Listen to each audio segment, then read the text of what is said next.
we are free. Anyway, they're all controlled. And anyway, it's bad control. It's terrible. So what happened, the principal did, he took me to Macy's and he bought me books I wanted. And the books I wanted was Mind in the Making by James Harvey Robinson. That is how we get to be the way we are. I didn't want the school books. They didn't tell me anything. They just told me about history, which was a batch of lies, and all the reasons for us going to war, a batch of lies, propaganda. And the language we learned was an old language, which you couldn't talk much about things. And there was a language I read as a kid called Language and Thought and Action by Hayakawa. How many have ever heard of it? Science and Sanity by Alfred Korzybski. Tyranny of Words by Stuart Chase. They're all on our website. You can get those books. I think you can. I'm going through your book list and reading them. I'm just on why people believe weird things. Are you getting anything out of it? Yeah, it's awesome. Michael Sherman's Why People Believe Weird Things. That's what I'm reading right now. Good. Now, most of those books are not available. There's a society in America called the Heritage Foundation. And they believe they're good citizens, and they go through the library and take out books, have books removed by government pressure or local pressure that they feel might be disturbing. You don't like that? No, it's just, it's terrible. I think now the book called 100 Million Guinea Pigs Exposed the Drug Industry.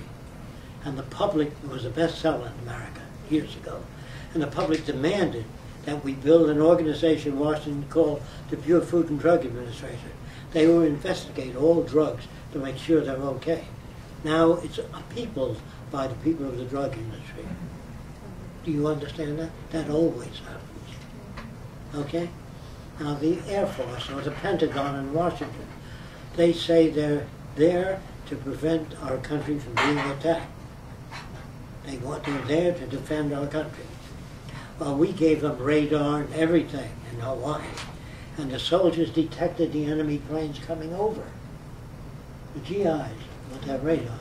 They took it to a captain and said, we detect a flight of planes coming toward Hawaii. The captain says, probably our planes. Just during the hostile times. And they overlooked that. So the radar served no purpose. Then they thought of building the defense system in Canada, the Doom Line they called it, where the Russian planes, if they came over, we'd have stuff over there. Well, if you had stuff over there, I can assure you the Russians wouldn't come over that way. You know, military thinking is based upon your kind of training you get. So the Arabs didn't have access to weapons, so they hijacked a plane. And they flew into the Trade Center. Does anybody ever know why North Korea and China are building armies and nuclear weapons? Does anybody know why? If you don't mind, there's a headline, Roxanne. Will you get it for me? That you've never seen. And most Americans haven't seen this. We ran this in England, this headline. Thank you, Roxy. If I can't see it, I'll pass it around. It says, would you mind somebody read that aloud? The U.S. plans for first strike nuclear attacks against 7 countries. And it names them. North Korea, China, it names them. What do you expect them to do? Defend themselves. How many of you knew this? Will you show me your hands? How many knew of this headline? You knew it? Where'd you find out? I live in Australia. We had things like that in Australia as well. He said he lives in Australia. Jack's hard of hearing. That's great. All right, so this is why they're doing it. Now, how can we build so much hatred in the people that they fly planes into a building? We've never heard their side of the story. I'm not pro their side of the story. I'm against all separate nations. But they all lie, all of them. And they all, the Pentagon released that. Even if you intended to bomb them, don't release that. It's another dumb thing they did.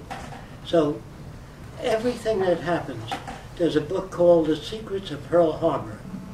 The foreword is written by Admiral Halsey, well known, liked by everyone.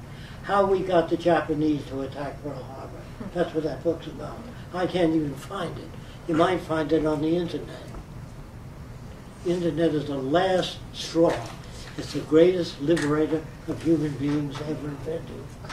But they'd love to control it. If you ever gain control of the internet, you can kiss your ass goodbye. So I want to say that children are so warped by this culture. And I want to give you another example of that, but I want to get back to the principal. He got me these books, and he roped off the back of the class, and I was able to read that. But I was beaten up by the other students, not all of them, some of them, because they resented that privilege. But that went on for a year and a half. Then he died, and they cut out that privilege. So I played hooky for 6 weeks. But when I came home one day, I looked like I was going to school. I came out and I had the books, but I never went to school. And the tutor officer was sitting on my doorstep. He's the guy that makes sure kids go to school. So I said, Jock, you haven't been to school for